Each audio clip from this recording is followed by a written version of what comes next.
What is up, everyone? My name is Frankie W and welcome back to my life. Today is the first time I'm going to attempt a 24-hour reading challenge. So the way that 24-hour reading challenges on Book Talk or BookTube, either people do actual 24 consecutive hours of reading or they do just a blanket 24 hours and how much reading they can actually do inside those 24 hours. And I feel like those are two very different challenges. So I'm gonna read for 24 hours, but anytime that I stop reading or anytime that I'm sleeping or I want to do something, the timer is gonna stop. So it might take more than a day to reach 24 hours of reading. I think that's how reading slumps happen. You force yourself into it.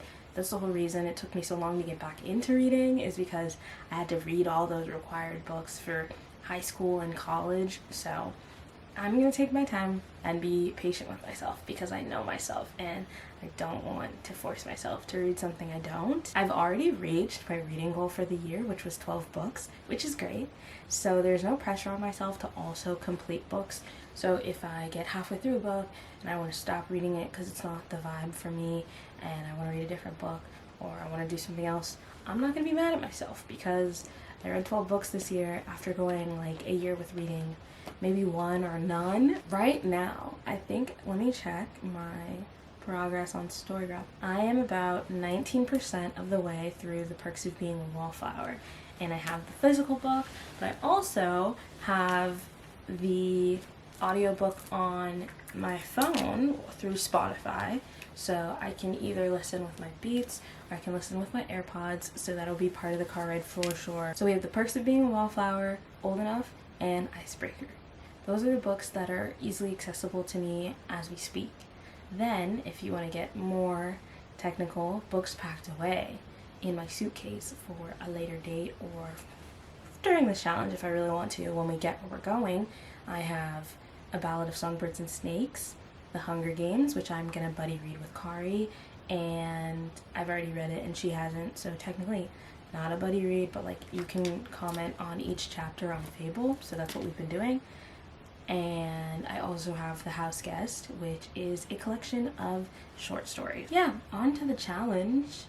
Let's see how much I can actually accomplish in 24 hours. We're in trances, going off to different places, different planets.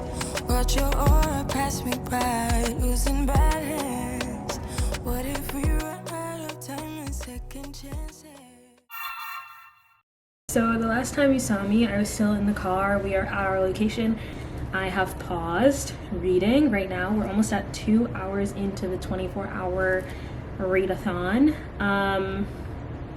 I have about 3 hours and 34 minutes left of Perks of Being a Wallflower, so I'm about 54% through it. Storygraph tells me, even though Storygraph, fun fact, says that The Perks of Being a Wallflower is only 6 hours and 18 minutes, and the version that is on Spotify is 6 hours and 23 minutes, so there's a 4-minute difference. Who knows how much that actually affects it, but I think that's why sometimes the percentages are off. Noah Galvin as Charlie, like, it's so hard to hear some of this stuff, I guess, to be that innocent and to be that age again. It's really crazy when you think about all the things he doesn't know and like how his relationship with his siblings kind of doesn't do him any good when it comes to learning things because they're all so separated and his family fights, and it's such a very interesting story. I've seen the movie because Logan Lerman. Sadly now Ezra Miller kind of ruins the movie for me, but I brought the physical book. It has its, Sierra got me these like little Sprout book bookmarks for Christmas, so this is obviously the movie version of the book. I wanted the book version, but it's not even on Amazon. Like, it was almost $50 to get the regular Perks of Being a Wallflower version. They're all the movie version, which is kind of annoying. And now that I know, because they all look the same age, when I was watching this movie, I didn't realize that he was like 14 and they were like 18, but listening to this really young kid do it, it's insane. So I'm a little bit more than halfway through the book. We just talked about what happened to Aunt Helen, which, damn.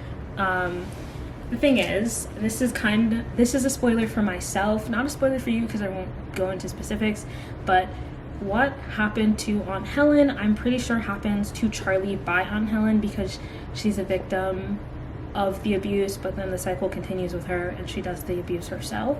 Unless I'm wrong and that's not in it, then I'll cut this out, but I'm pretty sure that's what we're leading up to, and he can't remember it because of his repressed trauma. And I think it's really hard for me to read this knowing what she does. Should I Google it? I'm gonna Google it just to make sure, because I don't want to hate on her and it's not true, but I feel like it was. It's really plain and simple. You Google it, what did Aunt Helen do? She did. So it's really hard for me as someone who already knows where this is going, and I don't know if this is supposed to be like a twist or if like it's gonna give me that gut-wrenching. It would be more gut-wrenching if I didn't know, but as someone who like grew up watching the movie and loving that and always being scared to read the book because I know it would go into more detail, it's hard for me to be sympathetic for Aunt Helen.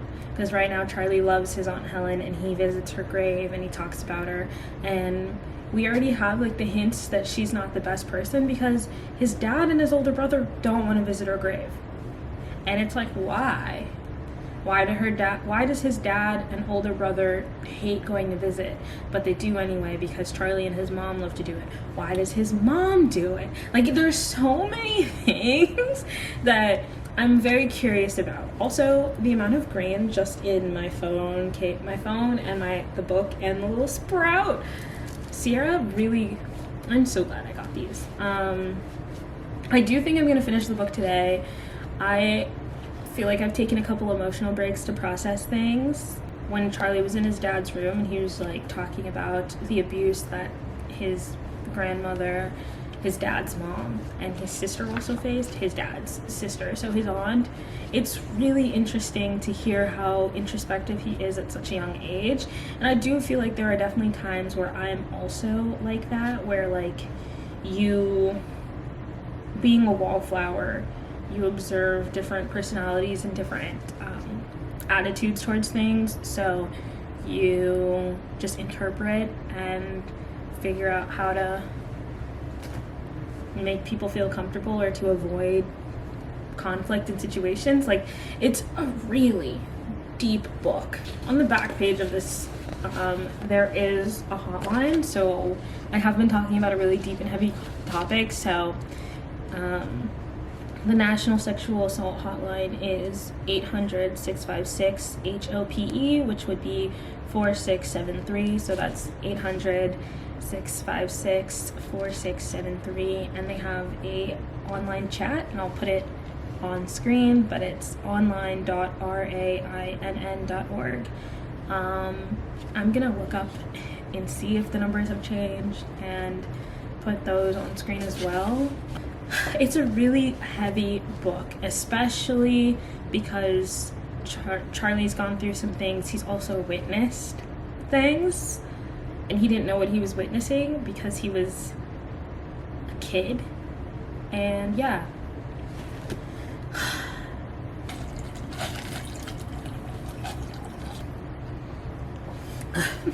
This is a new water bottle that my godmother got for me for Christmas. I love it. Starting the timer. We're in trances, going all to different places, different planets. Watch your aura pass me by, losing balance. What if we run out of time and second chances? Empty-handed. You like the fast life, you like to drive, get down and dirty, like that guy. You want some love, be like when you feel caught in a midnight. You got the best of me, you got me losing sleep. I am now 50% halfway through The Perks of Being a Wallflower. I know the scene that's coming up is coming up and it's making it so hard. Also, silly goofy mistake, I left my camera battery charger. Like, I had it and I was like, oh my god, don't forget to bring that with you. And I literally left it. It literally seems like I'm gossiping the way that I'm whispering, but oh my god, we finally got to the scene in the book that I remember vividly from the movie when there's an altercation in the lunchroom.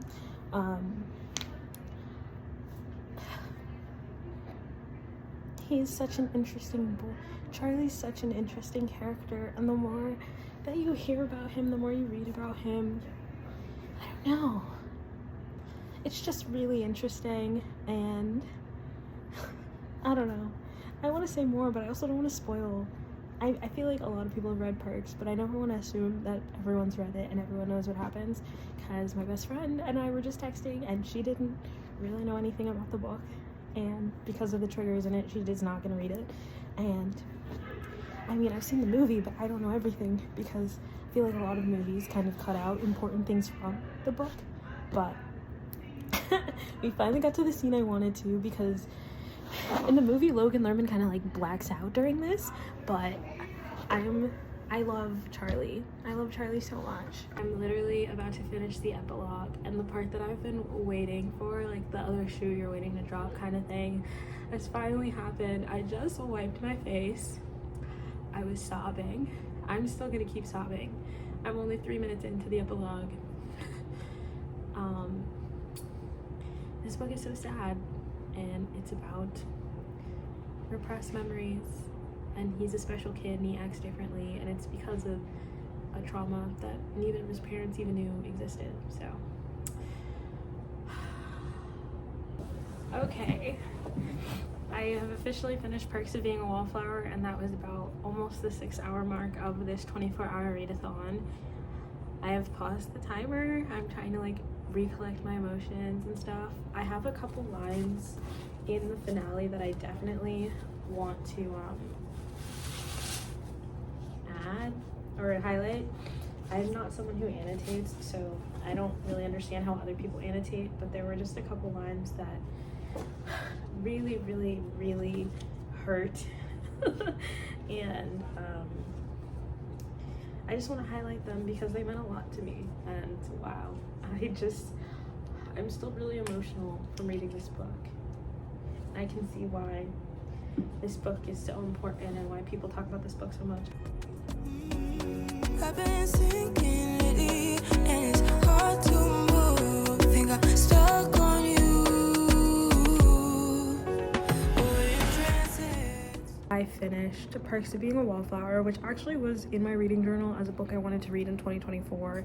It is still 2023, and now I am 13 out of 12 books read for the year.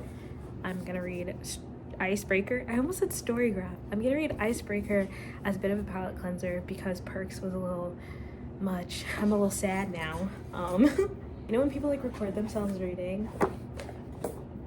It looks so fake, because how can someone comfortably like read and forget that they're recording themselves? I don't know. I'll try. Empty-handed. I wonder, would you love me better if I go? I'm not home. I wonder, can we trust the stars above to let us know? I'd go. We only got this day.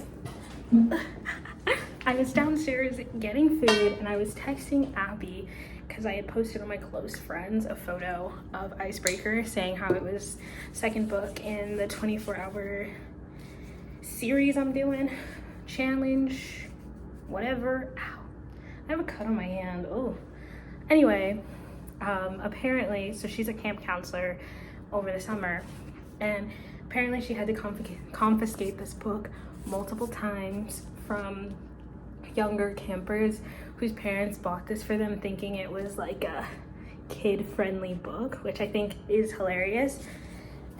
I have never understood the debate on why people hate animated covers like this, because covers with real people and it's like a photo of like a shirtless man or whatever, I hate those covers so bad. I love covers like this. I think this cover is so cute. The problem is a lot of people misinterpret this cover and believe it's for children. it is not. So if you didn't know that before I started reading this book is for mature audiences. There is smut in it. So far it's only alluded to. I think the first smut scene is going to be in the hundreds, but ooh, not my bookmark falling out. It's okay. I know what page I was on, but that was annoying. Anyway, what I was saying is, yeah, okay. I was on page 52, but what I was saying is people underestimate this book because of the cover, which I find kind of hilarious. First time reading it, I didn't really know a lot about it going in. Like, I'll read a description, but sometimes I don't watch certain booktubers because they kind of give away the entire story. And I kind of like to be surprised on certain aspects. It's been like 5.5, 6 hours, and I feel totally chill. I was surprised how fast I finished Perks. I'm pretty sure that Goodreads says I'm about 15% through Icebreaker, and like Icebreaker being a 423-ish page book is kind of intimidating because I'm only 52 pages in, but I feel like it's a kind of fast read. Also, might just be me, but I haven't read books in a while, but most of the books I read were in third person. So when I read Zoe's Gearbreakers and Godslayers book, I was like, ooh, the double POV is kind of fucking me up. And I wasn't sure if I liked double POV because I'm a little forgetful, so multi-POV books, I'm like, who was this about? That's one of the reasons why the power in parts didn't work for me, because I was forgetting everyone's names. I had to keep stopping the book so I wouldn't get triggered, and then every time I stopped the book, I'd forget whose name was whose, and like, there's only one guy. Technically, there's only one guy. Well, there's only one guy that gets chapters. There are other guys in the story, but the one that gets chapters, or like the mom is the one, and I would keep confusing the mom with the daughter. Anyway,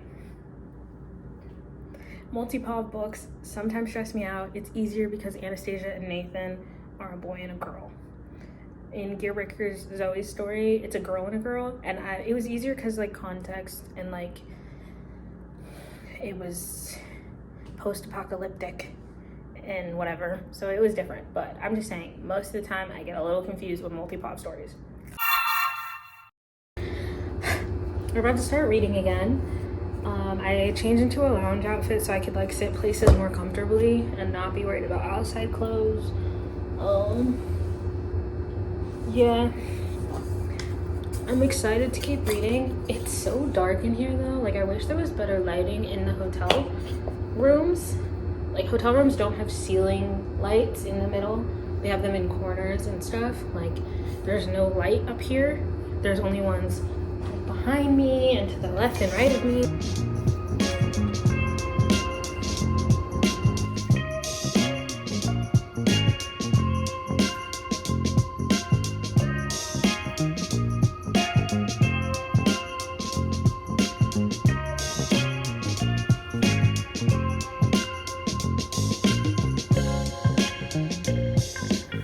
I just stopped the timer. We are at 100. Whoa.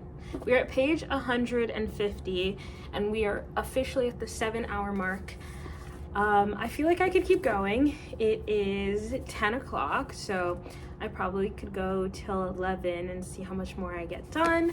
I think the character development is going really well so far. I'm not someone who likes slow burn, so I think people who like slow burn would be like, what? They're already like kind of together, and they'd be kind of confused by that. But I think the relationship is developing really well for people who were originally like sexually attracted to each other, and now they're slowly starting to have an emotional connection, or at least Nate is trying to make them have an emotional connection. What's funny is the line on the back,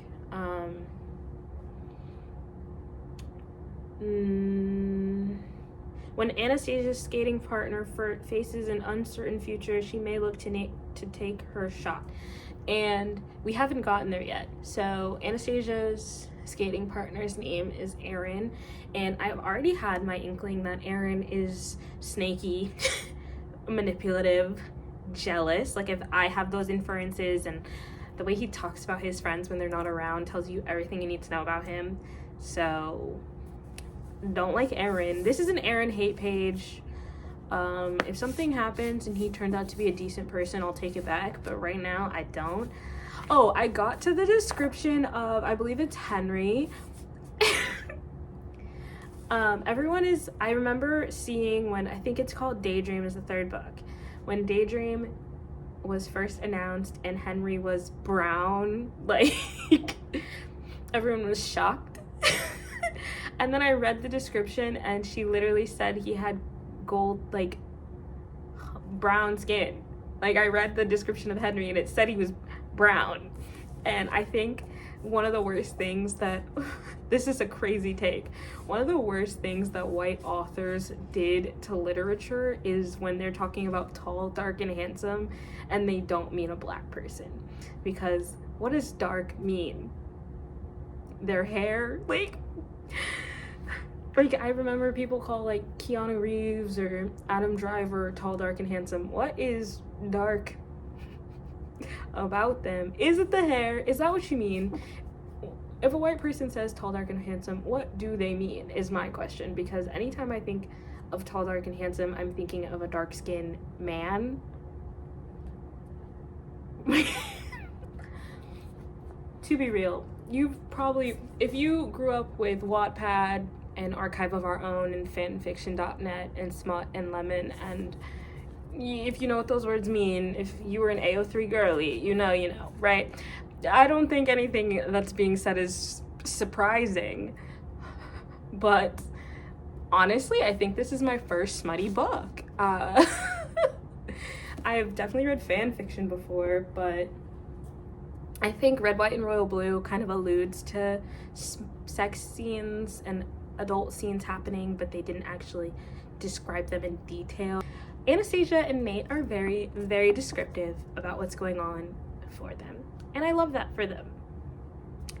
I knew that books were smuttier, and that's probably another reason why a lot of people have joined Book Talk BookTube recently, is because there are more smutty books, and I can see the appeal. I can see why more people are reading them. It's very, like, new age erotica.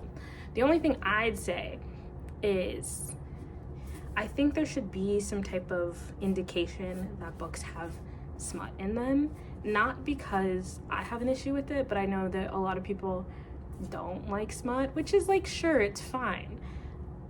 If you don't like it, you don't like it. And I think there's no indication that this book will be smutty from the back or from the picture.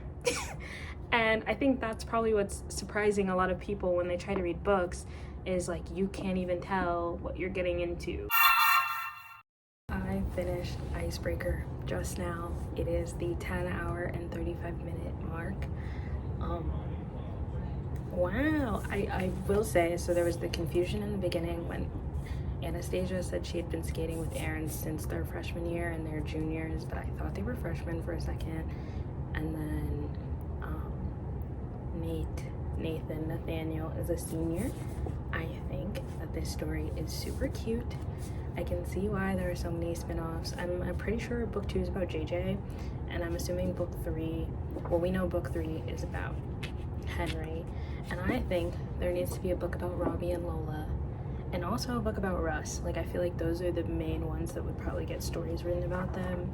And if she did one about, I think, Ryan Rothwell, the basketball player, if he gets with Olivia, so that's like 3, 4 more books maybe. I have no idea if that's Hannah Grace's plan. I really liked this book. It was really cute. I don't think I was, like, obsessed with it, but I do really like the relationship. I like how honest and open they are with each other. I knew I hated Aaron. I knew I was gonna hate Aaron from the beginning, and I was proven right. I like how they both were given, like, the thing that they wanted, and then there's a trope at the end that she seems okay with, he seems okay with. I am not okay with. I think you could have done without it.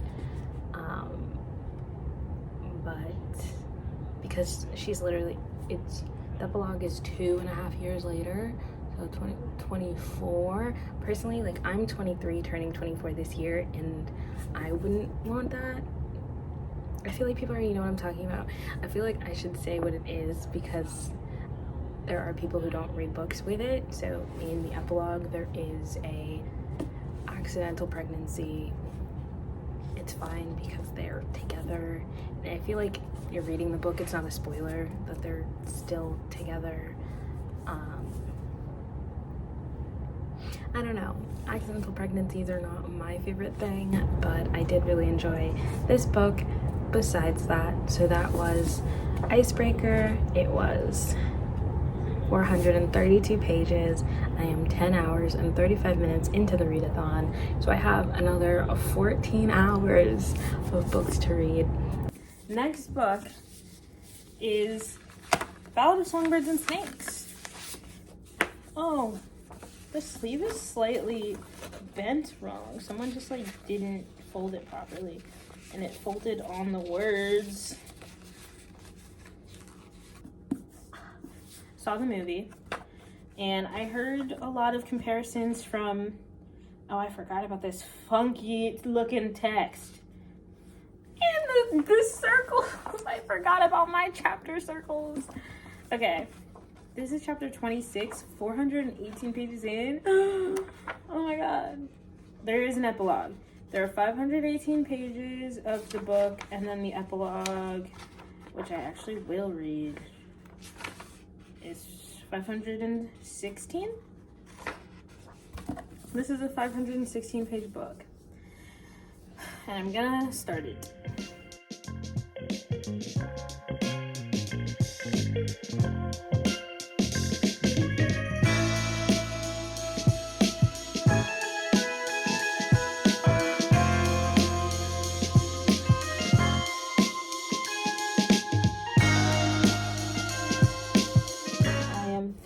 Pages in, I hit the 11-hour mark of the timer. I just kind of feel a little tired, so I think I'm gonna actually lay down and at least change into some lounge clothes. And if I pick up the book again, I will. Because I've seen the movie, it's more about just hearing things from Snow's perspective than being surprised about what's gonna happen, which is interesting because I feel like most movies are not accurate to their book. However, The Hunger Games has traditionally been one of the book to movie remakes that I liked, except I hate the first one. And that was really aggressive. There's no shade. Hold on, I'm looking for my Sprout. Okay, I needed this. There's no shade to the director of the first Hunger Games, but the idea of them not depicting, like, Mage, I think it's Madge or Mage, the mayor's daughter. Like, I feel like the mayor of each district and the mayor's daughter plays such a big part of the first movie. Like, she is the reason that Katniss has her pin. So for that to completely just be taken away was kind of insane to me. So, also, like, the one scene we have of Peeta throwing her bread in the rain looks like he's like being a dick. Like, if you hadn't read the book, you wouldn't understand. And there were so many guys who thought Peeta like was a weirdo because they hadn't read the book and they'd only seen the movies, and they're like, Peeta just doesn't get it. She should be with Gale. Anyone who's team Gale never read the books. We all know anyone that is team Gale has never read the books because we are Gale aunties. In the beginning, it was like I just didn't like him, but by the third book, you hate Gale, and there's a reason. There's a reason, and there are people who haven't read the book, so I'll, I guess, not spoil it. The reaping was done differently.